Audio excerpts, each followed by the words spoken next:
కమ్మని పప్పు కాచిందెయ్యి వేడి వేడి అన్నం మీద కమ్మని పప్పు కాచిందెయ్యి పప్పు తప్పడం కలిపి కొట్టడం భోజనం వన భోజనం తల్లి తోడు పిల్ల మేక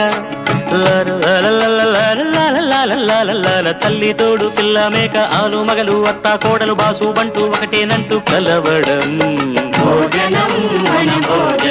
భోజనం వన భోజనం